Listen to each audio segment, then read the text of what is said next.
దేవుని నామానికి స్తోత్రములు కలుగును గాక. ఈ కాల సమయంలో మరొకసారి మనం 2025వ సంవత్సరం 3వ వారం అనగా ఆఖరి బల్ల కార్యక్రమంలోకి మనం ప్రవేశించి ఉన్నాం. ఆమేన్.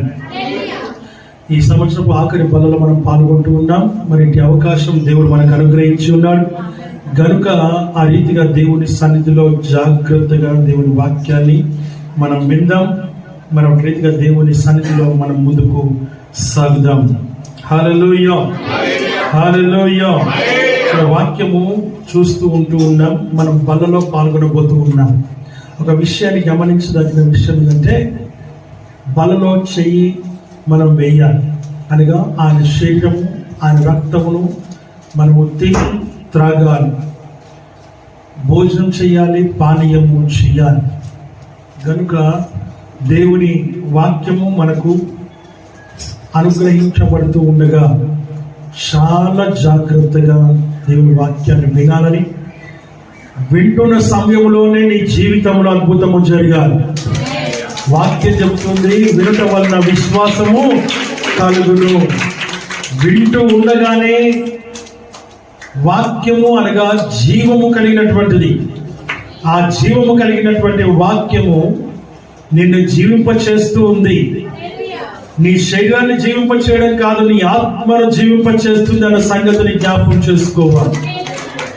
ఆ విషయాన్ని గమనించాలని మీకు నేను మనవి చేస్తున్నాను. ఈ ఆఖరి వారంలో దేవుడు మనతో కొన్ని విషయాలు మాట్లాడడానికి ఆయన సిద్ధముగా ఉన్నాడు. 1 కొరింథీ 11, 23, 24 వచనం మనం చదువుదాం దయచేసి. ప్రభువైన యేసు తాను అప్పగింపబడిన రాత్రి ఒక రొట్టెను ఎత్తుకొని కృతజ్ఞతాస్తుతులు చెల్లించి దానిని విరచి, ఇది మీ కొరకైన నా శరీరము, ఇది మీ కొరకైన నా శరీరము, నన్ను జ్ఞాపకము చేసుకున్నటకై దీనిని చేయుడని చెప్పాను. ఎందుకు చేయాలి అనే దాని గురించి దేవుడు మనతో మాట్లాడబోతూ ఉన్నాడు. అందుకు దేవుని సొంత మనం ముందుకు సాగుదాం, ప్రార్థన చేసుకుందాం. అద్భుతంగా ప్రేమించిన మా పరమ తండ్రి, మీ నామానికి వందనాలు, స్తోత్రాలు, స్తుతులు, కృతజ్ఞతాస్తుతులు చెల్లిస్తూ ఉంటున్నాం. నాయన, నీ వాక్యం ద్వారా మాతో సూటిగా స్పష్టంగా మాతో మీరు మీ అధికారం కలిగిన స్వరం చేత మాట్లాడమని వేడుకుంటున్నాం. వినగలిగే చెవులు, గ్రహించగలిగే హృదయం, మనస్సును మాకు అనుగ్రహించండి. నిర్లక్ష్యం, అలక్ష్యం, నిద్రమతోనేది మాలో ఉండకుండా, లేకుండా, రాకుండా సహాయము చేయమని మరొకసారి మేము వేడుకుంటూ ఉన్నాం. నీ వాక్యము విత్తబడుచు ఉండగా మా శరీరంలోనికి, మా హృదయంలోనికి, మా మనస్సులోనికి, మా ఆలోచన తలంపులోనికి, మా ఎముకల్లోనికి, కీళ్ళలోనికి, మూలుగుల్లోనికి ప్రవేశించును గాక. సరిచేసి సరిదిద్ది సమకూర్చి బాగు చేయును గాక. మమ్మల్ని జీవింప చేయుదురు గాక. నూతనమైన జీవమనకడ అనుగ్రహింపబడును గాక. మాలో ఉన్న లోటుపాట్లు సరిచేయబడును గాక, సరిదిద్దబడును గాక, బాగు చేయబడును గాక, స్వస్థపరచబడును గాక. మాలో ఉన్న వాటిని తోలివేసి తీసివేసి నీ సన్నిధిలో నీకు యోగ్యముగా, అర్హులముగా, భాగ్యులముగా మేము ఉండినట్లుగా మమ్మల్ని ప్రభువా మమ్మల్ని జ్ఞాపకము చేసుకుందరు గాక. నీ పరిశుద్ధాత్మ సంచరణ అనుగ్రహించమని, నీ పరిశుద్ధాత్మ కార్యమును జరిగించమని ప్రభు, మీ కార్యమును జరిగించి మహిమ, ఘనత, ప్రభావం కలిగి చేసుకోమని యేసు క్రీస్తు నామములో అడిగి వేడుకొనుచున్నాము తండ్రి. హల్లెలూయా, హల్లెలూయా. ప్రేమ దేవుని బిడ్డల, దేవుని వాక్యము మనం చూసుకుంటున్నాం. ఇక్కడ ఆయన శరీరమును తిని కదండి, ఆయన శరీరమును తినాలి, ఆయన రక్తమును పానీయము చేయాలి, త్రాగాలి. ఈ విషయంలో శరీరాన్ని ఎవరైనా తింటారా అనేటువంటి మాట లోకస్తులు మాట్లాడుతూ ఉన్నారు. రక్తమును ఎవరైనా తాగుతారా అని లోకస్తులు మాట్లాడుతూ ఉన్నారు. నా ప్రియమైన దేవుని బిడ్డ, ఒక విషయాన్ని మనం జ్ఞాపకం చేసుకోవాలి. ఆయన శరీరమును తిని ఆయన రక్తమును త్రాగితేనే కానీ వాడు ఏం కాదంట, పరలోక రాజ్య వారసుడు కాలేడు అని వాక్యం ద్వారా మనం ఇక్కడ గమనిస్తూ ఉంటూ ఉన్నాం. అసలు ఆయన శరీరాన్ని, ఆయన రక్తాన్ని తినడం ద్వారా, త్రాగటం ద్వారా ఏం జరుగుతుంది అనే ఒక విషయాన్ని మనం జ్ఞాపకం చేసుకున్నట్లయితే నా ప్రియమైనటువంటి వారులారా, వాక్యము సెలవిస్తున్నటువంటి మాటలు మనం ఇక్కడ చూస్తూ ఉంటూ ఉన్నాం. హల్లెలూయా. దానికి ముందు మనం ఏం చేయాలి అనేది ఇక్కడ మనకు చాలా ముఖ్యమైన విషయాలు మనకి ఇక్కడ చూస్తూ ఉన్నాం. చూడండి ఒకసారి అపోస్తుల కార్యము 2వ అధ్యాయము 46వ వచనం 47వ వచనం చదవాలని మీకు నేను మనవి చేస్తున్నాను. ఆయన శరీరంలోనికి లేక రక్తం దగ్గరికి వచ్చే ముందు, దానికి ముందు దేవుడు మనతో ఏం మాట్లాడుతున్నా మాట మనం చూద్దామా?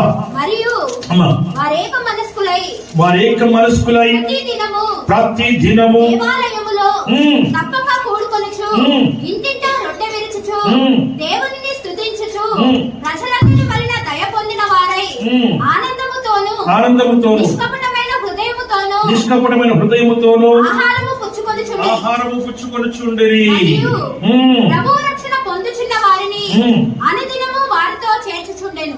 ఆమేన్. మొదటిగా మనం చూస్తున్నాం ఏంటంటే వారు ఏక మనస్కులై ఉండెను. ఏమై ఉండెను? ఎందుకన్నాడు ఈ మాట అని ఒకసారి గమనిస్తే, మనకు లోకమున్న ప్రతి మనుష్యుడు స్త్రీ కావచ్చు, పురుషుడు కావచ్చు, వాక్యం ఏమంటుందంటే ఏకత్వము కావాలి. ఏం కావాలంట? ఏకత్వము కావాలి. ఏకత్వము కావాలి అని చెప్పబడింది అంటే దాని అర్థం ఏంటి? లేదు అని అర్థం. లేదు కాబట్టి ఏక మనస్సు కావాలి, ఏక మనస్సు రావాలని వాక్యం చెబుతూ ఉంది. వారు ఏక మనస్కులై ఉన్నట్టుగా వాక్యం చెబుతూ ఉంది. అనగా ప్రతి ఒక్కరి మనస్సు దేవునికి ఏకత్వమై ఉండాలని, ఒక్కటిగా ఉండాలని, దేవునిలో ఒక్కటై ఉండాలని. ఒకవేళ మనుషులముగా మనము వేరే వేరే కావచ్చు, కానీ మనస్సు మాత్రము ఏకముగా ఉండాలని, మనస్సు ఏకత్వంలోనికి రావాలని, హృదయం ఏకత్వంలోనికి రావాలని, ఆ యొక్క ఆలోచన ఏకత్వంలోనికి రావాలని, తలంపు ఏకత్వంలోనికి రావాలని దేవుని వాక్యం ద్వారా మనం చూస్తుంటూ ఉన్నాం. ఎలా వస్తుంది అని ఒకసారి గమనిస్తే, ఎలా మనకు తెలుస్తుంది అని ఒకసారి గమనిస్తే, ఎవరైనా ఒకరు ఒక మాట చెప్పినప్పుడు ఆ మాటకు విధేయత చూపడమే, ఆ మాటకు లోబడమే, ఆ మాటకు విధేయత చూపించడమే ఏక మనసుకు సాదృశ్యంగా వాక్యము ద్వారా మనం చూస్తూ ఉంటూ ఉన్నాము. హల్లెలూయా. సైన్యంలో సైన్యాధిపతి ఏదైనా ఆర్డర్ పాస్ చేస్తే మిగతా కింద ఉన్నటువంటి సైనికులు అందరూ కూడా వారు దాన్ని పాటించాల్సిందే. రాజు ఏదైనా ఆజ్ఞ శాస్త్రమును ఆయన ఇస్తే ఆ శాస్త్రమును లేక ఆజ్ఞను పాటించాల్సిందే. అలాగిన ముందుకు సాగాల్సిందే, ఆ మాటకు కట్టిబడి ఉండాల్సిందే. రాజ్యంలో ఉన్నటువంటి వారందరూ కూడా, ఆ దేశంలో ఉన్న వారందరూ కూడా దాన్ని పాటించాలని దేవుని వాక్యం ద్వారా చూస్తున్నాం. దాన్ని బట్టి అది ఏకత్వముతో సమానంగా వాక్యం ద్వారా మనం ఇక్కడ గమనిస్తూ ఉంటున్నాం. వారేక మనస్కులై ప్రతి దినము అమ్మా దేవాలయములో తప్పక కూడుకుంటూ ఉన్నట్టుగా చూస్తూ ఉన్నాం. ఏం చేస్తున్నారంట? తప్పక కూడుకుంటున్నట్టుగా దేవుని వాక్యము ద్వారా మనం గమనిస్తున్నాం. ప్రియమైన దేవుని బిడ్డలారా, ప్రతిరోజు దేవుని సన్నిధికి రావాలి, ప్రతిరోజు దేవుని మందిరంలో కూడుకోవాలి. మనమైతే ప్రతిరోజు రావాలంటే కుదరదు. ఎందుకంటే మనకు ఫ్యామిలీస్ ఉన్నాయి కదా, మనకు జాబ్స్ ఉన్నాయి, మనకు పనులు ఉన్నాయి. దేవుని వాక్యం సెలవిస్తుంది, ఆఫీస్కి రోజు వెళ్తాం, జాబ్కి రోజు వెళ్తాం. వేరాజ్ మందిరానికి రమ్మంటే మాత్రము రాలేని పరిస్థితి. ఇక్కడ నిర్లక్ష్యం దేనిపైన చూపిస్తున్నాం? దేనిపైన శ్రద్ధ మనం చూపిస్తూ ఉన్నాం? వాక్యం అంటుంది ఏక మనసు కావాలని, దినదినము ప్రతి దినము కూడా దేవుని మందిరంలో కూడుకోవాలని, ప్రతిరోజు మందిరానికి వచ్చి నువ్వు దేవుని సన్నిధిలో కూడుకోవాలని, రొట్టె వినవాలని వాక్యం చెప్తుంది. కానీ మనం అది పాటించట్లేదు, దాన్ని మనం వదిలేసాం గాలికి. ఈ రోజు మనం ఆత్మీయ జీవితంలో ఎదగకపోవడానికి కారణం ఏంటిది? ఈ రోజు మనం ఆత్మీయ జీవితంలో బలపడకపోవడానికి కారణం ఏంటి? మన శరీరానుసారమైన బలహీనతలు మనం వెంబడించడానికి కారణం ఏంటి అంటే కారణం ఒకటి, నువ్వు దేవుని సన్నిధిలో నువ్వు దేవునికి వేరే విరోధముగాను, దేవునికి వ్యతిరేకముగాను, దేవునికి అయిష్టముగాను నువ్వు ఉంటున్నావు కాబట్టి, దేవుని సన్నిధిలో నువ్వు లేవు కాబట్టి, దేవుని సన్నిధిలో సహవాసంలో కూడుకోవట్లేదు కాబట్టి కాబట్టి ఈ రోజున ప్రేమ దేవుళ్ళారా, ఈ లోకంలో ఉన్నవన్నీ కూడా నిన్ను పట్టి పీడిస్తూ ఉన్నాయి. ఈ అన్ని వదిలిపోవాలంటే నువ్వు దేవుని సన్నిధికి రావాలని, నువ్వు ఏక మనస్తత్వం కలిగి ఉండాలని, ఏక హృదయం కలిగి ఉండాలని, ఏక తాత్పర్యము కలిగి ఉండాలని, ఏకత్వంలోని ఉండాలని దేవుని వాక్యము ద్వారా మనం ఇక్కడ గమనిస్తూ ఉన్నాం. ఆమేన్, ఆమేన్. నా ప్రేమ దేవుని వాక్యం సెలవిస్తున్న మాట, ప్రతి దినం దేవుని మందిరంలో నువ్వు కనపడాలి. కనీసం మనకు మన ఇంటిలో ఒక సపరేట్ ప్లేస్ కానీ, ఒక సపరేట్ రూమ్ కానీ, ప్రార్థన గది కానీ, ప్రార్థన స్థలం కూడా మనకు లేదు మన ఇంట్లో. ఎలా దేవుడు మాట్లాడతాడు నీతో, ఎలా దేవుడు నీతో సంభాషిస్తాడు, ఎలా నీ దేవుడు నీతో ప్రేమ దేవుని బిడ్డల సహవాసము చేస్తాడు. నీ దేవునితో సహవాసం లేకపోతే దేవుని సేవలో కానీ, దేవుని పరిచయంలో కానీ, దేవునితో కానీ, దేవునికి సంబంధించిన ఏంటి పని కూడా నీకు మనస్సు రాదు, ఏకత్వం రాదు, ఏక మనస్సు రాదు, ఏక హృదయం రాదు, ఏక ఆలోచన రాదు. దేవునికి దూరముగా ఉండి, దేవునికి వేరుగా ఉండి నీవేమైనా చేయగలవా అని అంటే ఏమి కూడా నువ్వు చేయలేవు. తెలిసి కూడా మనం ఏం చేస్తున్నాం అంటే అదే తప్పు చేస్తూ ఉంటూ ఉన్నాం. ఇంకేమన్నా కిందకేనా? ఇంటింటా ఏం చేయాలంట? రొట్టె విరవాలి. అంటే దాని అర్థం ఏంటిది అసలు? రొట్టె విరవాలంటే సహవాసము కలిగి ఉండాలి. ఏం కలిగి ఉండాలి? సహవాసం కలిగి ఉండాలి. ఈ వాక్యాన్ని నువ్వు అనుసరించాలని వాక్యం చూస్తుంటున్నాను. ఇంకేమంటున్నామా? స్తుతించుచు, దేవుని స్తుతించుచు ప్రజలందరి వలన. ఆమేన్. ఎందుకంటే దేవుణ్ణి స్తుతించాలి, ప్రజలందరి వలన నీవు దయ పొందాలి, ప్రజలందరితో నువ్వు దయ పొందాలి. ఈ రోజున నిజంగా ప్రజలు మనల్ని చూసినప్పుడు వారి యొక్క దయను మనకు చూపిస్తున్నారా అని ఒకసారి గమనిస్తే చూపించట్లేదని చెప్పాలి. ఈ రోజు దయ పొందే జీవితం నీ లోపల కావాలి, దేవుని స్తుతించే జీవితం నీకు కావాలి. ఆ దేవుని స్తుతించే జీవితం మనలో లేదు ప్రేమ దేవుని బిడ్డలారా. Because why because we don't have time. దేవుని వాక్యం సెలవిస్తుంది, టైం లేదు అనే మాట నీ హృదయంలోనికి, నీ మనసులోనికి నువ్వు రానివ్వకూడదు. 24 గంటలు దేవునికి టైం ఇచ్చాడు. 24 గంటల టైంలో నువ్వు దేవుని సన్నిధిలో దేవునితో ఎంత సమయాన్ని గడుపుతున్నావు అనేదే ముఖ్యం.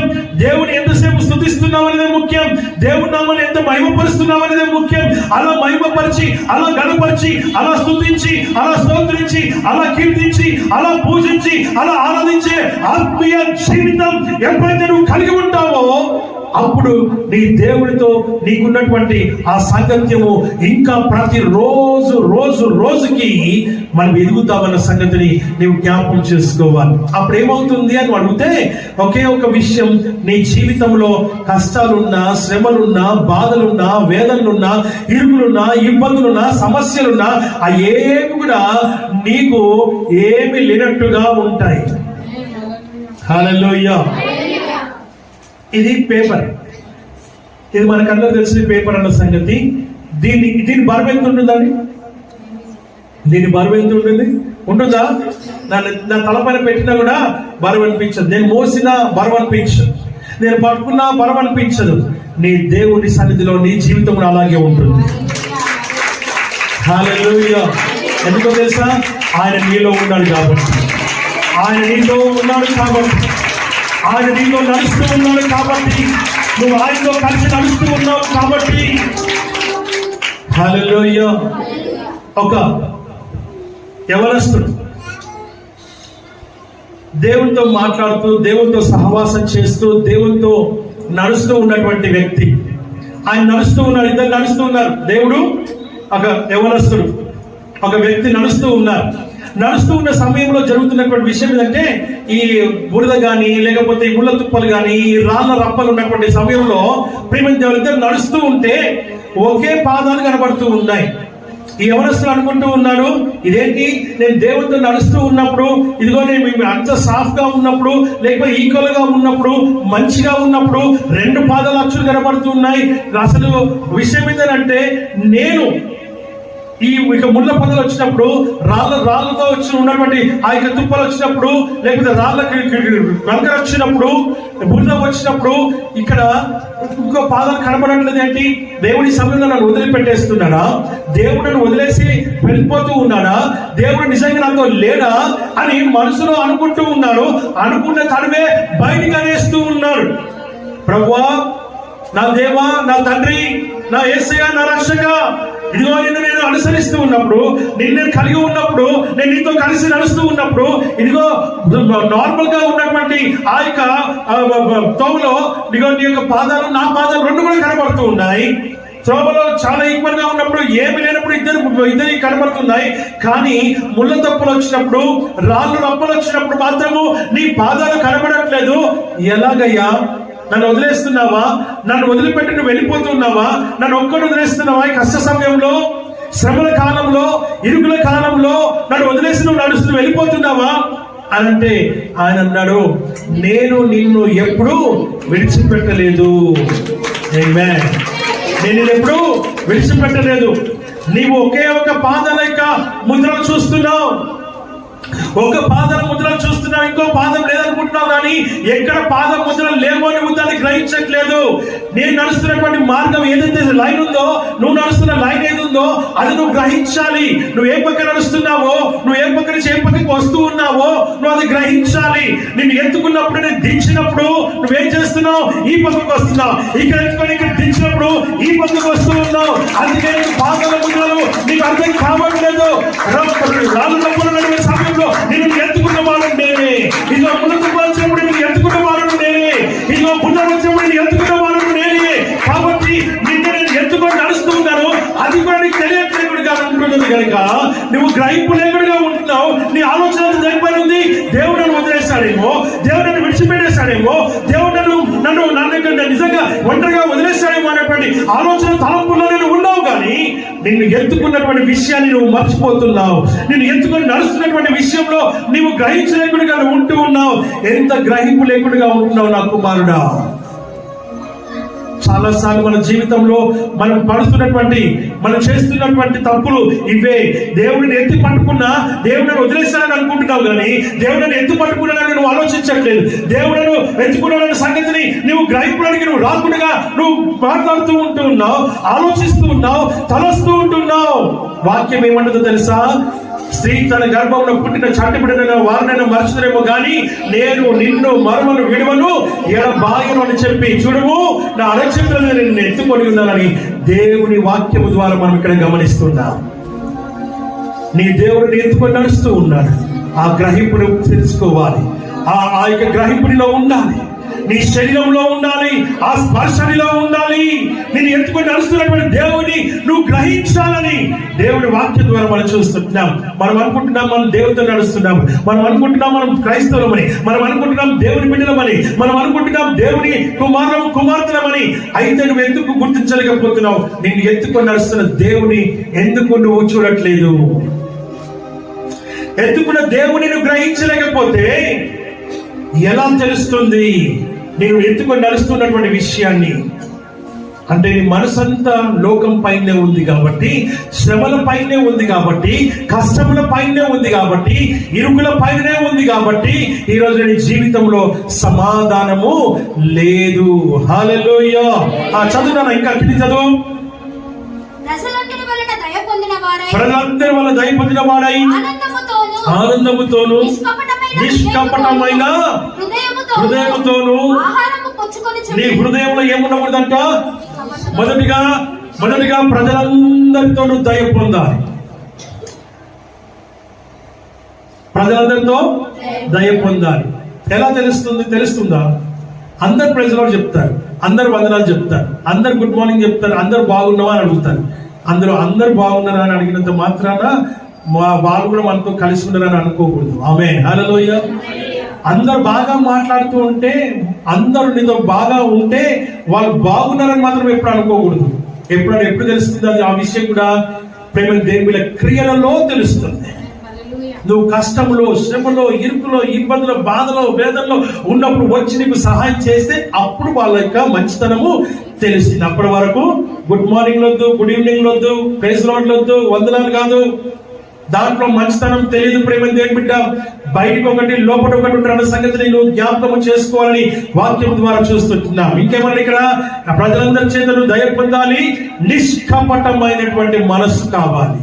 నిష్కపటం, కపటము లేని జీవితం.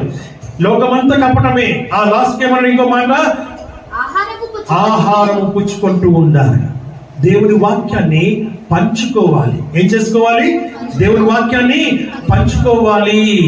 దేవుని వాక్యాన్ని పంచుకునే ఆత్మీయ జీవితాన్ని నువ్వు కలిగి ఉండాలని దేవుని వాక్యము ద్వారా మనం ఇక్కడ చూస్తున్నాం. అపోస్తల కార్యము 2వ అధ్యాయం 41-42 వచనం. అదే అధ్యాయం 41. కాబట్టి అంగీకరించిన వారు బాప్తిస్మము పొందిరి. బాప్తిసం పొందిరి. ఆ దినమందు ఇంచుమించు 3,000 మంది చేర్చబడిరి. వీరు అపోస్తల బోధయందును, సహవాసమందును, రొట్టె విరుచుటయందును, ప్రార్థన చేయుటయందును ఎడతెగక ఉండిరి. వీటన్నిటి విషయంలో ఎడతెగక, ఎక్కడ బ్రేక్ రాకుండా. హల్లెలూయా. ఈ మధ్యకాలంలో మనం యవనస్తులను మనం చూస్తూ ఉన్నాం. బ్రేకప్ ఏంటి? బ్రేకప్. ఇక్కడ మన పెద్దల విషయంలో వాళ్ళకి పాపం బ్రేకప్ జరగదు కదా, మాటలు మానేస్తారు. That is called breakup. ఆమేన్. హల్లెలూయా, హల్లెలూయా. పెద్దలు కూడా ఏం చేస్తున్నారు? పాపం బ్రేకప్ అని చెప్పుకోలేని పరిస్థితుల్లో, చెప్పుకోలేక, చెప్పాలని తెలియక, ట్రెండ్ మారిందని తెలియక, ఇలా అనాలని తెలియక యవనస్తులు మాత్రమే బ్రేకప్ అంటున్నారు. యవనస్తులు మాత్రమే బ్రేకప్ అంటున్నారు. అప్పటిదాకా బాగుండి బ్రేకప్ అంటే నువ్వు మాట్లాడొద్దు నాతో అర్థం. మనం కూడా ఏం చేస్తున్నామో, మనం కూడా బ్రేకప్ చెప్తున్నాం. కాకపోతే సైలెంట్ బ్రేకప్. హల్లెలూయా. ఇది ఘోరాతి ఘోరమైన విషయం. ఇది కొంచెం ఆలోచించాల్సిన విషయం. చిన్నవాళ్ళు యవనస్తులు ఈ మధ్య బ్రేకప్ అవుతున్నారు. పెద్దవాళ్ళు ఎప్పుడు బ్రేకప్ అవుతూనే ఉంటారు. హల్లెలూయా, హల్లెలూయా. ఏమైందమ్మా మాట్లాడుకుంటలేరా మీరంటే, ఆ బ్రేకప్ అయిందని చెప్పడానికి పాపం చెప్పుకోలేక మాట్లాడతలేదన్న. ఆమెనే మాట్లాడతలేదు కదండి. ఈ రోజున ఇలాగే ఉంది. నాతో అంటారు, అన్న మీరు తిట్టొచ్చు, అన్న మీరు గద్దించవచ్చు, మీరు కొట్టచ్చు కూడా. కొట్టుడు దాకా అవసరం లేదు. తిట్టినాం అనుకోండి, హెచ్చరించినాం అనుకోండి, అందరి ముందు నన్ను తిట్టాడు, లేకపోతే అందరి ముందు హెచ్చరించాడు. క్రైస్తవ విశ్వాస జీవితం ఒక విషయాన్ని మనం జ్ఞాపకం చేసుకోవాల్సిన విషయం ఏంటంటే, తగ్గింపు, వినయం, విధేయత, లోబడే తత్వం, అనుకువ, ఇవన్నీ కూడా క్రైస్తవ లక్షణం.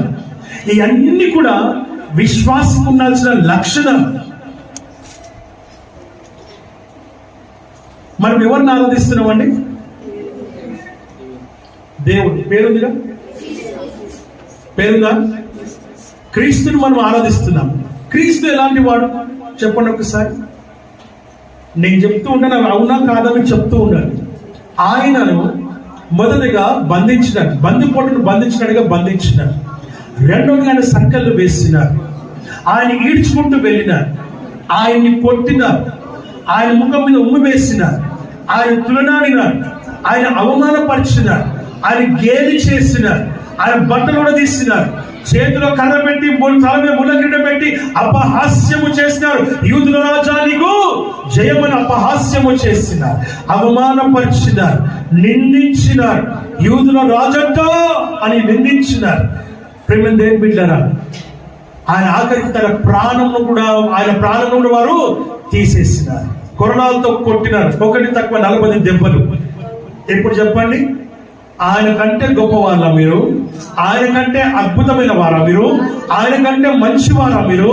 ఆయన కంటే నీతిమంతులా మీరు? ఆయన కంటే అద్భుతమైనటువంటి మనస్తత్వం కలిగినటువంటి వారా? అంత తగ్గింపు మీలో ఉందా? అంత వినయం మీలో ఉందా? అంత అనుభవం మీలో ఉందా? ఒక్క మాట ఆయన పలికినారా? వీరేమి చేయించున్నారో వీరు కనుక వీరిని క్షమించమని చెప్పగలిగేటువంటి మనస్తత్వం, గుణం, హృదయం, ఆలోచన నీలో ఉందా? ఈ రోజున సూటిగా దేవునితో మాట్లాడుతూ ఉన్నారు. ఆమేన్, ఆమేన్. నోరు తెరువలేదా ఈ ప్రేమ, బదులు పలుకలేదా ఈ ప్రేమ, నోరు తెరువలేదా ఈ ప్రేమ, బదులు పలుకలేదా ఈ ప్రేమ.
ఇక్కడ ఏమంటాడు? ఇక్కడ ఇంకోటి, ఆయన నోరు తెరవలేదు. తెలుసా? ఆయన నోరు తెరవలేదు, కానీ నువ్వు మాత్రము ఇంత వేసుకుంటావు నోరుని. ఒక్క మాట అంటే మళ్ళా మీదికి ఏమంటారు? అన్నా మీరు తిట్టొచ్చు, మీరు గద్దించవచ్చు, మీరు హెచ్చరించవచ్చు, తర్వాత మీరు కొట్టొచ్చు. ఏది క్రీస్తుకు ఉన్నటువంటి సుగుణాల్లో ఒక్క గుణమైన నిలపట ఉందా? క్రీస్తుకు కలిగిన మనస్సును మీరును కలిగి ఉన్న వాక్యం చెప్తుంది. ఫిలిప్పీయులకు రాసిన పత్రిక 2వ అధ్యాయం 5వ వచనం 6వ వచనం. త్వరగా. క్రీస్తు యేసులో కలిగిన ఈ మనస్సును మీరును కలిగి ఉండండి. ఆయన దేవుని స్వరూపమై ఉంది.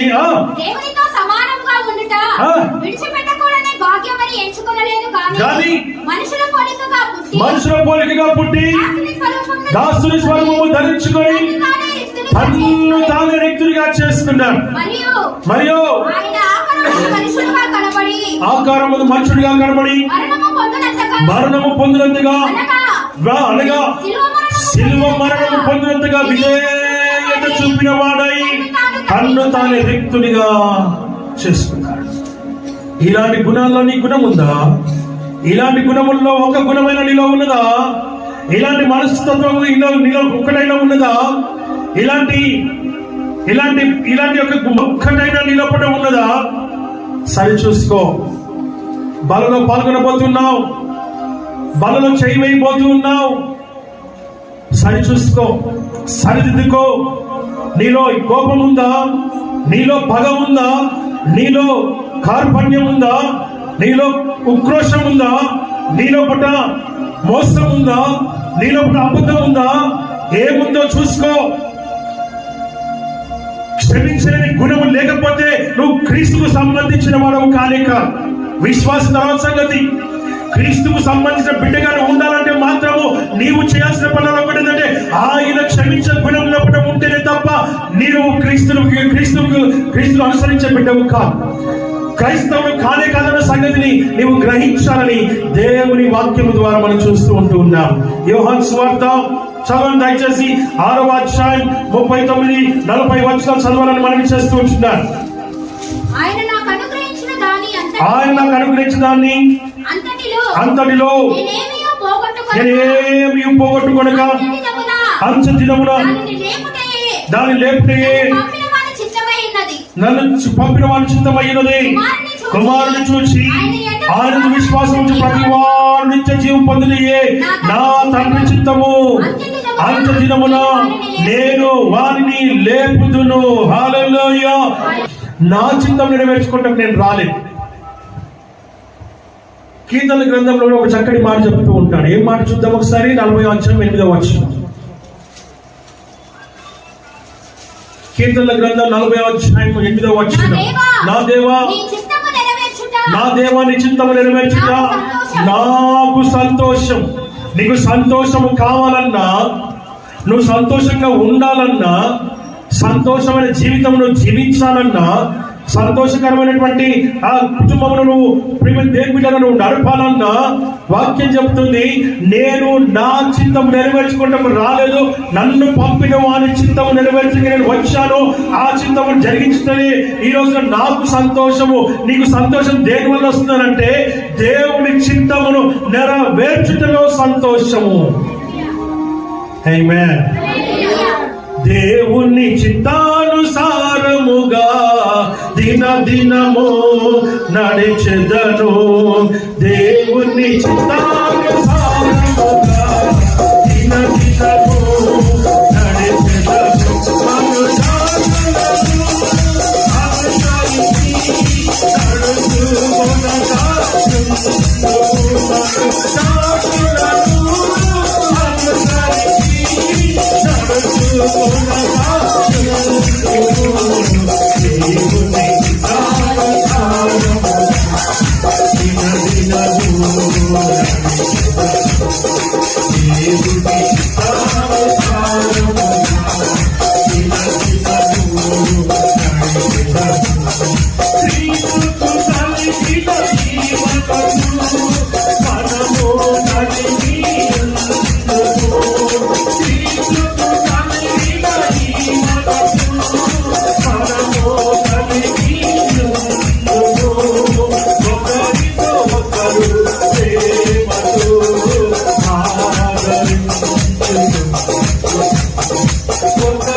హల్లెలూయా.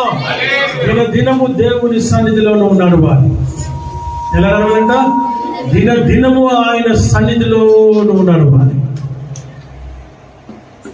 నడిచే జీవితం కావాలి. క్రైస్తవులము మేము దేవుని బిడ్డలము, మేము విశ్వాసులము, విశ్వాస వీరులము, విశ్వాసమునకు మా అబ్రహాము గారు తండ్రి, మేము ఆయన పిల్లలము అని చెప్పడం కాదు ప్రేమ దేవుని బిడ్డ. వాక్యం సెలవిస్తున్న మాట ప్రాక్టికల్ లైఫ్ కావాలి. You need a practical life. వాక్యము సెలవిస్తున్నటువంటి మాటలు మనం ఇక్కడ చూస్తున్నాం. నా ప్రేమ దేవుని బిడ్డ, వాక్యము సెలవిస్తున్న వాక్యము మనం చూస్తున్నాం. దేవునితో సూటిగా మాట్లాడుతూ ఉన్నాడు. నువ్వు చెప్పుకునే జీవితం కాదు నీకు కావాల్సింది, ప్రాక్టికల్ లైఫ్ కావాలి, క్రియారూపకమైన జీవితం కావాలని దేవుని వాక్యము ద్వారా మనం ఇక్కడ హెచ్చరికను మనం పొందుకుంటున్నాం. యోహాను సువార్త 6:26 ఏమంటున్నాడు అక్కడ అంటే ఒక చక్కటి మాట చెప్తున్నాడు ఆయన. మీరు సూచనలు చూచడం వల్ల కాదు కానీ రొట్టెను భుజించి తృప్తి పొందడం వల్లనే నన్ను వెతుకుచున్నారని మీతో నిశ్చయంగా చెప్తున్నాను. ఎవరి గురించి చెప్తున్నాడు ఈ మాట? కూడి వస్తున్న వారితో చెప్తున్నాడు ఆయన, తన శిష్యులతో చెప్తున్నాడు ఆయన. మాట అర్థం సెలవిస్తున్న మాట. తినడానికి కాదు, తాగడానికి కాదు, నువ్వు రావాల్సింది ప్రాక్టికల్ లైఫ్ నీ లోపల కావాలని వాక్యం చెబుతుంది.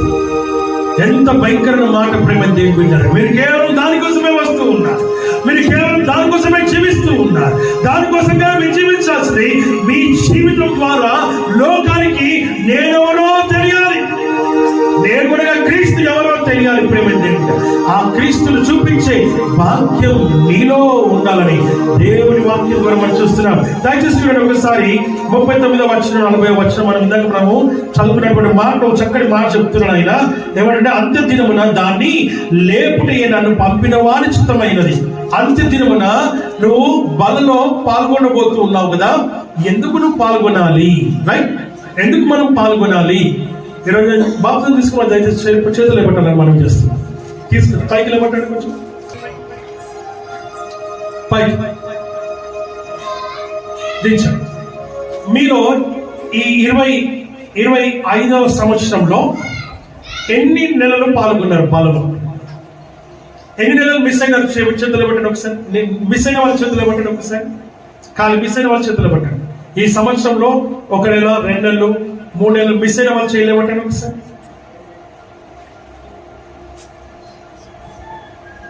చేయలేమడానికి సిగ్గుపడుతున్నారా? మిస్ అయినందుకు సిగ్గుపడట్లేదా? లేవండి, పడండి. ఎందుకు అనేది అడగను మిమ్మల్ని, ఎందుకైనా నాకు కూడా తెలియదు. ఒకవేళ మీరు నిర్లక్ష్యంగానే పాల్గొనకుండా ఉన్నట్లయితే, లేక ఏదో పని మీరు పాల్గొనకుండా ఉన్నట్లయితే, లేక మీరు ఇక్కడ లేకుండా పాల్గొనకుండా ఉన్నట్లయితే ఏదైనా రీజన్ కావచ్చు. బట్ ఒక విషయాన్ని మీకు నేను తేటతెల్లం చేయాలనుకుంటున్నాను. మీకే దేవుడు వాక్యం నాతో మాట్లాడుతున్న విషయం, మీతో మాట్లాడుతున్న విషయం, నాతో మాట్లాడిన విషయాన్ని మీతో నేను చెప్తూ ఉన్నాను. నేను వచ్చిన మీరు పాల్గొనకపోవడం వల్ల అంత్య దినాన లేవరు అన్న సంగతిని జ్ఞాపకం చేసుకోవాలి. అంత్య దినాల లేపబడడానికే ఈ ప్రభు బల్ల మన మధ్యలో ఉంది. అంత్య దినాల లేపబడాలి అంటే నువ్వు బలలో పాల్గొనాలి. ఆయన శరీరము తినాలి, రక్తము త్రాగాలి. ప్రేమ దేవుని బిడ్డ, ఒక విషయం నువ్వు గమనించదలసిన విషయం ఏంటంటే తెలుసా, మనం చాలాసార్లు మనం ఏమనుకుంటామంటే ఈ రొట్టె, గోధుమ రొట్టె, జొన్న రొట్టె, వాట్ ఎవర్ ఏ రొట్టె అయినా సరే, పాస్టర్ గారి కిచెన్ లో మంచిగా పిండి పిసికి కదండి, నూనె పోసి చక్కగా చేసి దాన్ని కాల్చి రొట్టెను చేసి తీసుకొని వచ్చారు. తర్వాత నీళ్ళు ద్రాక్షరసాన్ని కలిపి తీసుకొని వచ్చారు అని ఒకవేళ నువ్వు అనుకున్నట్లయితే నువ్వు భ్రమపడుతున్నావు. దేవుని వాక్యం ఏం చెప్తుందో తెలుసా అండి? చూద్దాం. 54వ వచనం ఒకసారి చదవాలని మనం చేస్తున్నాం. నా శరీరమును తిని నా రక్తమును త్రాగువాడే నిత్య జీవము కలవాడు. అంత్య దినమున నేను వానిని లేపుదును. అంత్య దినమున నేను వానిని లేపుదును. నా శరీరము నిజమైన ఆహారము, నా శరీరము నిజమైన ఆహారమును, నా రక్తము నిజమైన పానమునై, నా రక్తము నిజమైన పానమునై ఉన్నది. నా శరీరమును తిని, నా శరీరమును తిని, నా రక్తమును త్రాగువాడు, నా రక్తము త్రాగువాడు నా యందును నేను వాని యందును నిలిచి ఉందును. ఆమేన్. నువ్వు పాల్గొంటే ఎక్కడ ఉంటావంట? ఆయన నీలో ఉంటాడు, నువ్వు ఆయనలో ఉంటావు. ఈ విషయాన్ని నువ్వు జ్ఞాపకం చేసుకో. ఈ విషయాన్ని గమనించాలి. ఆయన నీలో ఉంటేనే నువ్వు లేపబడతావు. నీలో ఉంటే తప్ప నువ్వు లేపబడవు. ఆయన నీలో లేకపోతే లేపబడవు, ఆయన నీలో ఉంటేనే లేపబడతావు అన్న సంగతిని జ్ఞాపకం చేసుకోవాలి. ఆయన శరీరము ప్రేమ దేవుని నీలో ఉంటే తప్ప నువ్వు లేపబడతావు, లేకపోతే లేపబడవు అన్న సంగతిని నీవు గ్రహించాలని దేవుని వాక్యము ద్వారా మనం చూస్తున్నాం. వాక్యం సెలవిస్తున్న మాట ఏంటంటే పరలోకం నుండి దిగి వచ్చిన ఆహారం ఇది. ఆయన నీ కొరకు పరలోకం దిగి వచ్చినాడు. తండ్రి దేవుడు నీ కొరకే పంపినాడు. కారణం ఏంటంటే నువ్వు చనిపోయినాక మరలా లేపబడడానికి, ఆ నిత్య జీవునికి అనుగ్రహింపబడడానికి, ఆయన పరలోక రాజ్యానికి వారసుగా చేయడానికి, వారసత్వానికి అనుగ్రహింపబడడానికి, ఆ పరలోక రాజ్య వారసత్వము నువ్వు పొందుకొని ఆయన సన్నిధికి రావడానికి ఆయన నిన్ను ఆయన పరలోకం దిగి వచ్చిన నిజమైన నిత్య జీవమైన ఆహారం అని దేవుని వాక్యము ద్వారా మనం ఇక్కడ గమనిస్తూ ఉంటూ ఉన్నాము. హల్లెలూయా, హల్లెలూయా. ఆ శరీరాన్ని ఒకవేళ ఒక నెల మిస్ అయిపోయినా, ఒక నెల మిస్ అయిపోయిందని అనుకోకుండా ప్రేమ తెలిపించారు. ఎందుకంటే ఆ ఒక్క నెల మిస్ అయినటువంటి దాన్ని ఎవరు పూడ్చాలి? ఎలా నువ్వు లేపబడతావు, ఎలా నువ్వు పైకి లేస్తావు, ఎలా నిత్య జీవాన్ని పొందుకుంటావు, ఎలా పరలోక రాజ్య వారసత్వాన్ని నువ్వు పొందుకుంటావు అని వాక్యం నిన్ను సూటిగా అడుగుతున్నటువంటి మాట ప్రేమ దేవుని బిడ్డలారా, నువ్వు ఆ విషయాన్ని గమనించాలని వాక్యం ద్వారా మనం చూస్తున్నాం. ఒక చక్కటి మాట అంటాడు ఆయన. ప్రేమ దేవుని బిడ్డలారా, ఎక్కడ మనం ఇక్కడ ఈ వాక్య భాగంలో మనం చూస్తుంటే ఆయన నిత్య జీవం అన్నాడు, ఆయన చిత్తం అని చెప్పినాడు, ఆయన నీలో ఉంటున్నాడు, నువ్వు ఆయనలో ఉండాలని ఎంత స్పష్టంగా చెబుతూ ఉన్నాడో, నువ్వు ఎందుకు పాల్గొనాలో కూడా చాలా క్లియర్ గా చెబుతూ ఉన్నాడు. రొట్టె ప్రేమ దేవుని బిడ్డలారా, నువ్వు తినడం ద్వారా ప్రేమ దేవుని బిడ్డలారా నువ్వు ఆయనలో ఉంటున్నావు, ఆయన నీలో ఉంటున్న సంగతిని నీవు జ్ఞాపకం చేసుకోవచ్చు. హల్లెలూయా, హల్లెలూయా. దాని విలువ మనకు అర్థం కావట్లేదు. ఏం కావట్లా? దాని విలువ మనకు అర్థం కావట్లేదు. ఎందుకు ఎలా అర్థం కావట్లేదు? మీకు ఒక చిన్న ఉపమానం మీకు పంచుకోవాలని ఆశపడుతూ ఉన్నాను. ఒక ఎగ్జాంపుల్, ఒక ఇలస్ట్రేషన్ ద్వారా మిమ్మల్ని నేను ఆ విషయాన్ని మీకు నేను గ్రహింపచేయాలని కోరుకుంటూ ఉన్నాను. నా దేవుడు జ్ఞాపకం చేస్తున్న విషయాన్ని నేను మీతో మాట్లాడబోతూ ఉన్నాను. ఒక యవనస్తుడు, ఒక తల్లి ఏం చేసింది, తన కుమారుని తన యవన కాలంలో తన భర్త చనిపోయినాడు. చనిపోయినటువంటి తన యొక్క భర్త, తనకి ఆధారం ఏమీ లేదు, చాలా కష్టపడి ఒకే ఒక కుమారుడు ఉన్నాడు. ఆ పిల్లవాడిని పని చేస్తూ సాగుతూ వాడిని చదివిస్తూ వాడిని ప్రయోజకుని చేయాలని ఎంతో కష్టపడ్డది. ఉదయకాలం ఒకటి, మధ్యాహ్నం ఒకటి, సాయంత్రం ఒకటి అన్నట్టుగా పనులు చేసుకుంటూ ప్రేమ దేవుని సంపాదించిన సంపద అంతా వారి చదువుకు పెడుతూ వారిని ప్రయోజకుని చేయాలని ప్రేమ దేవుని బిడ్డలారా పెంచుతూ వస్తుంది. అప్పులు అయిపోయాయి. ఈ అప్పులు తీర్చడం ఎలా? ఈ అప్పుల నుంచి ఎలాగ విముక్తి పొందాలి? దొరికిన కళల్లో అప్పు చేసింది తన కుమారుని చదివించడానికి, తన కుమారుని ప్రయోజకుని చేయడానికి. అలా చేస్తూ చేస్తూ చేస్తూ ఆమెకే తెలియకుడిగా కొండంత అప్పు అయిపోయింది. ఇప్పుడు తల్లి కుమారునితో మాట్లాడుతూ ఉంది. తల్లి ఏమనంటే, నానా నువ్వు ఎలాగైనా ఉద్యోగం సంపాదించాలి, నువ్వు ఎలాగైనా ఉద్యోగాన్ని నువ్వు సంపాదించాలి, ఈ అప్పును తీర్చాలి అని చెప్పి తల్లి చెప్పినప్పుడు ఇంకా బాగా చదువుకొని ఆయన అబ్రాడ్కి వెళ్ళినాడు. ఎవరు? కుమారుడు అబ్రాడ్కి వెళ్ళినాడు, వేరే దేశానికి వెళ్ళినాడు. అందరూ బాగా సంపాదిస్తూ ప్రేమ దేవుడా ఆయన ఏం చేసినాడంటే ఆ యొక్క తల్లికి మనీ ఆర్డర్లు చేస్తూ ఉన్నాడు. ఎలాంటి మనీ ఆర్డర్లు చేస్తున్నాడు? ఏమంటారు వాటిని? డీడీలు పంపిస్తున్నాడు, చెక్కులు పంపిస్తూ ఉన్నాడు. ఆయన తల్లి నా కొడుకు ఇంకా డబ్బులు పంపిస్తానని చెప్పి ఆమె ఎదురు చూస్తా ఉంది. అవి వస్తూ ఉన్నాయి. అవి వస్తూ ఉంటే వాటన్నింటినీ బైబిల్లో పెట్టింది. ఎందులో పెట్టింది? ఆ చెక్కులు డీడీలు అన్ని కూడా బైబిల్లో పెట్టింది. బైబిల్లో నింపి సగం ఈ బైబిల్ మొత్తం ఇంత లావ్ అయిపోయింది. ప్రేమ దేవుని బిడ్డలారా, ఏం జరిగింది? చెక్కులు పంపిస్తున్నాడు, బాగా సంపాదిస్తున్నాడు, లక్షలు సంపాదిస్తున్నాడు. కానీ తల్లికి పంపిస్తూ ఉన్నటువంటి ఆయన కూడా ఏమి ఆ తల్లిని విసర్జించలేదు, తల్లిని ప్రేమ దేవుని బిడ్డలారా వదిలేయలేదు. తల్లి పడిన కష్టం ఏందో పిల్లల కుమారుడికి బాగా తెలుసు. అందుకే ఇంకా కష్టపడి డీడీలు పంపిస్తున్నాడు, చెక్కులు పంపిస్తూ ఉన్నాడు. పంపిస్తా ఉంటే వాటన్నింటిని బైబిల్లో పెట్టుకుంటా పోయింది. బైబిల్ లాభైపోతా ఉంది. అప్పుడు వాళ్ళు ఎక్కువైపోయినారు. అందరు ఇంటి పైకి వస్తూ ఉన్నారు. ఇదిగో నా కుమారుడు పంపిస్తాడయ్యా, మీరు ఏం భయపడకండి అయ్యా అంటా ఉంది. ఏంటిది, ఏం జరిగింది అనంటే, ఆ తల్లికి చదువు రాదు కదా, చెక్కుల వాల్యూ తెలియదు, డీడీల వాల్యూ తెలియదు, వాటిల్లో బ్యాంకులో వేస్తే డబ్బులు వస్తాయని ప్రేమ దేవుడు ఆ తల్లికి తెలియదు. కుమారుడు చెక్కులు పంపిస్తూ ఉన్నాడు, కానీ ఆ తల్లికి వాటిని డబ్బుల రూపాయలు మార్చుకోవాలి, బ్యాంకులో వేసుకోవాలి, డబ్బులు తీసుకోవాలనేటువంటి ఆలోచన లేకపోతే జ్ఞానము లేకపోతే అర్థం చేసుకునే తెలివి ఆమెకి లేకుండా పోయింది. ఈ బైబిల్లో పెట్టుకుంటూ వెళ్తూ పోయింది. అవేంటో నా కుమారుడికి వచ్చినట్టు అనుకుంటా, బయట నుంచి వచ్చినాయంట, అయ్యో వాడు వచ్చినప్పుడు అడుగుతున్నారని అనుకుంటుంది తప్ప, అవి చెక్కులు మార్చుకునే డబ్బులు వస్తాయని, ఆ డబ్బులతో నేను అప్పు తీర్చొచ్చని ఆమెకి గ్రహింపు లేకుండా ఉంది. ఈరోజు మన పరిస్థితులు అట్లాగే ఉంది.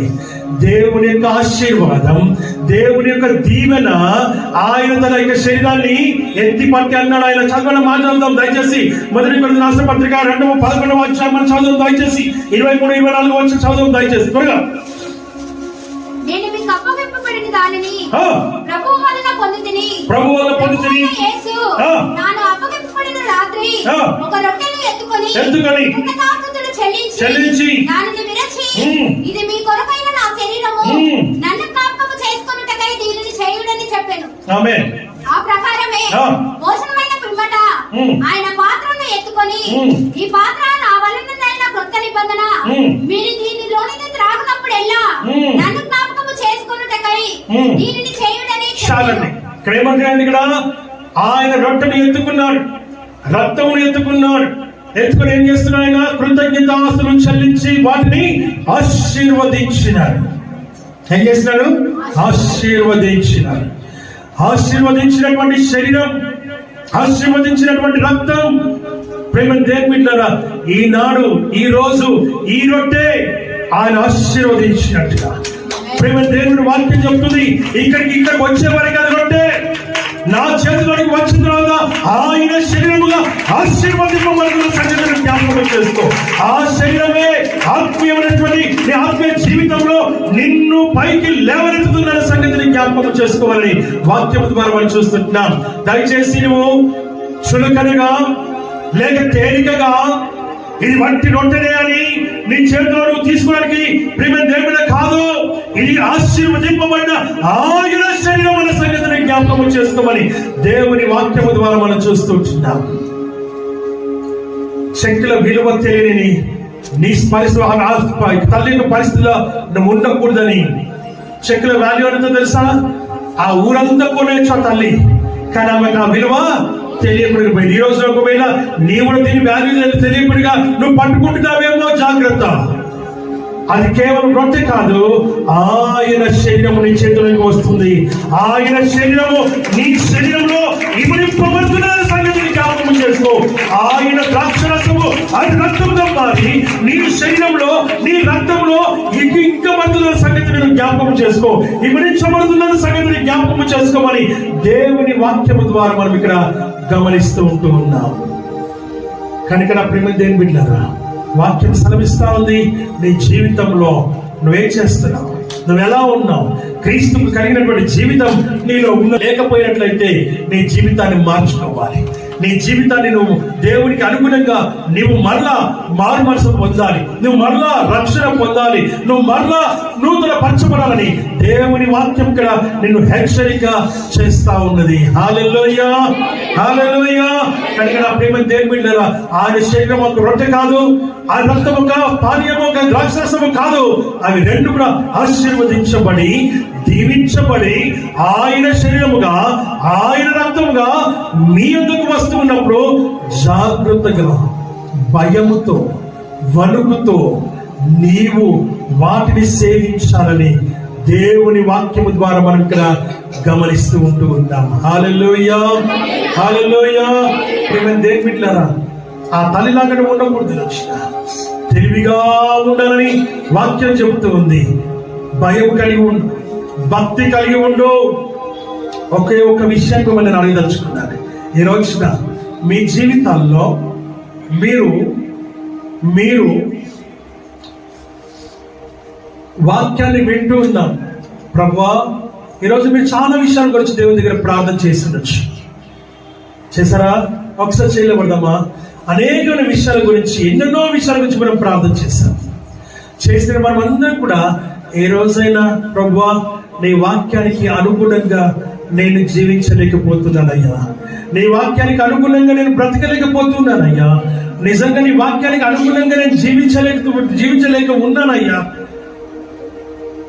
నీవు ఎన్నోసార్లు నువ్వు వాక్యంతో మమ్మల్ని బోధిస్తున్నావు, మాకు ప్రకటిస్తూ ఉన్నావు, మాకు ప్రభువా నీ వాక్యాన్ని అందిస్తూ ఉన్నావు, నీ సేవకుల ద్వారా నువ్వు బోధిస్తూ ఉన్నావు ప్రభువా. కానీ వాక్యానికి అనుగుణంగా నేను లేను ప్రభువా అని ఎప్పుడైనా ప్రార్థన చేశావా? ఒకవేళ ప్రేమ దేవుని బిడ్డలారా, ఈ వాక్యం మీద నేను నిజంగా వాక్యానికి అనుగుణంగా ఉన్నానా అని ఎప్పుడైనా పరిశీలన చేసుకున్నావా? ఎప్పుడైనా పరీక్ష చేసుకున్నావా? ఎప్పుడైనా పరిశీలన చేసుకున్నావా? ఎప్పుడైనా కన్నీరు కార్చినావా? ఎప్పుడైనా గోచారినావా? ఎప్పుడైనా దేవుని దగ్గర మొరపెట్టినావా? ఎప్పుడైనా దేవుని దగ్గర నీవు నీ కన్నీరుతో దేవుని సన్నిధిలో ఏడుస్తూ ప్రార్థన చేసినావా?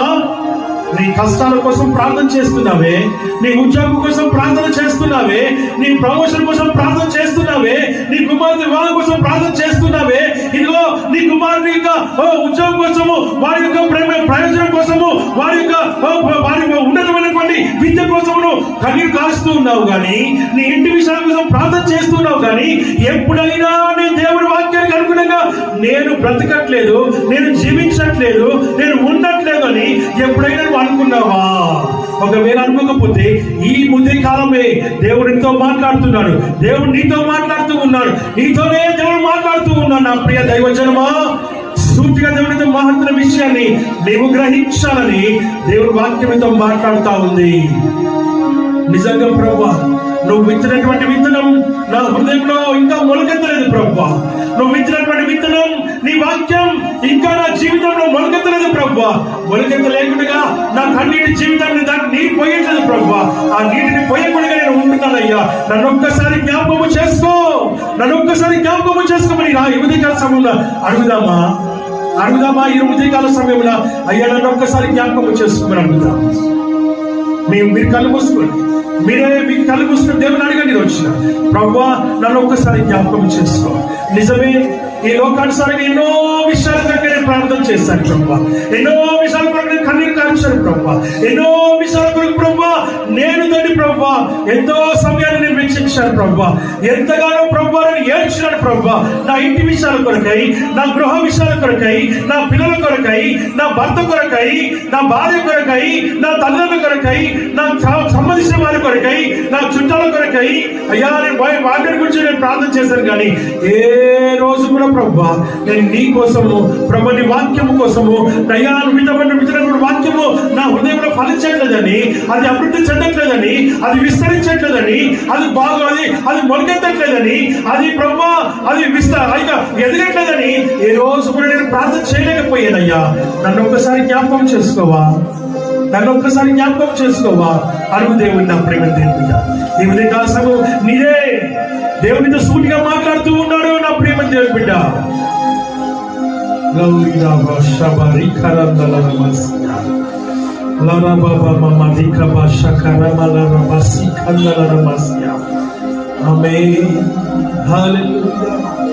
అరుగు దేవుడు. అయ్యా నీ శరీరం ఆయుధం ఉన్నది ప్రభు, నీ రక్తం ఆయుధం ఉన్నది నాయన.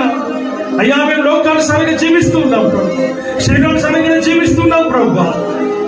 నేను ఎన్నోసార్లు విసర్జించిన ప్రభు, మాలో తగ్గింపు లేకుండా ఉన్నది ప్రభు, మాలో అనుభవం లేదు ప్రభు, మాలో వినయం లేదు ప్రభు, మాలో భయం లేదు ప్రభు, మాలో భక్తి లేదు ప్రభు. దానివల్ల ప్రభు మేము ఎన్నోసార్లు ప్రభు నీ ఆశీర్వాదాన్ని మేము కోల్పోయినాం, మీ దీవెనను కోల్పోయినాం, మీ సమాధానం కోల్పోయినాం, మీ నెమ్మదిని కోల్పోయినాం, మీ మనశ్శాంతిని కోల్పోయినాం ప్రభు. నన్ను ఒక్కసారి జ్ఞాపకం చేసుకోవా. Thank you Jesus. ఈ ఉదయకాల సమయం దేవునికి సమర్పిస్తున్నా. నా ప్రియమైన దేవుడా, నా ప్రియ దైవ జనమా, నా ప్రియ దేవుని సంగమా, దేవునితో సూటిగా మాట్లాడుతూ ఉన్నాడు. నీ జీవితాన్ని దేవునికి అంకితం చేసుకో. ఇకనైనా నీ దేవునితో నువ్వు మాట్లాడు. చెక్కుల విలువ తెలియని తల్లిలాగా నువ్వు ఉండకూడదు నా ప్రేమ దేవుని బిడ్డ.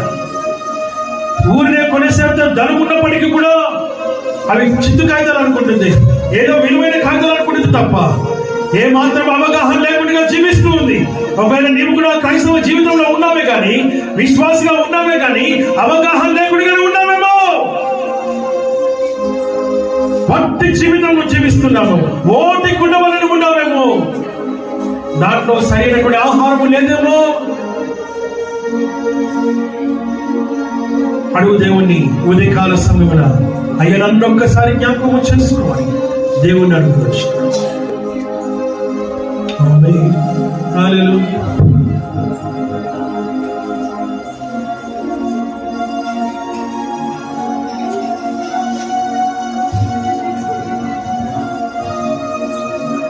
Thank you, Lord. Thank you, Jesus.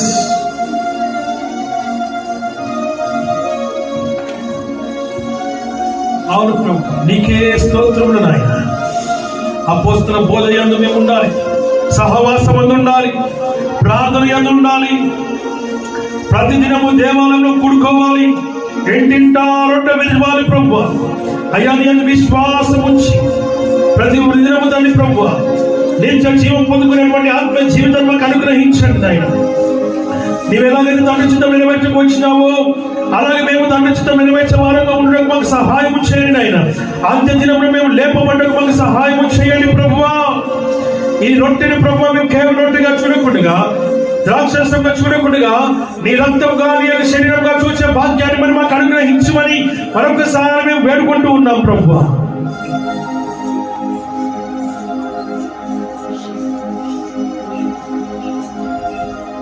ప్రార్థన చేస్తున్నా. మరొకటిగా ప్రేమించిన మా పరమ తండ్రి, ఈ నామానికి వందనాలు, స్తోత్రాలు, స్థుతులు, కృతజ్ఞతాస్తులు మేము చెల్లిస్తున్నాం. ప్రార్థన చేసుకున్న ప్రతి బిడ్డను మీరు ప్రభువా, బిడ్డలను మీరు దర్శించండి ఆయన. వారిని ముట్టండి ప్రభువా, సరిచేయండి ప్రభువా, సరిదిద్దండి ప్రభువా, బాగు చేయండి ప్రభువా, బలపరచండి ప్రభువా, లేవనెత్తండి ప్రభువా. అయ్యా నీకే వందనాలు చెల్లిస్తున్నాం. మేము నిర్లక్ష్యంగా అలక్ష్యంగా మనలో పాల్గొనకుండా సహాయం చేసి నిశ్చయతని ప్రభువా, అది నీ శరీరం గాను నీ యొక్క రక్తము గాను ఆశీర్వదించి మాకు ఇస్తున్నామన్న సంగతిని గ్రహింపు కలిగిన వారమే మేము ముందుకు సాగినట్లుగా సహాయం చేసి మహిమ పొందమని యేసుక్రీస్తు నామములో అడిగి వేడుకొనుచున్నాము తండ్రి, ఆమేన్. అట్లా దేవుడికి వాక్యం ఆశీర్వదించి దీవించును గాక.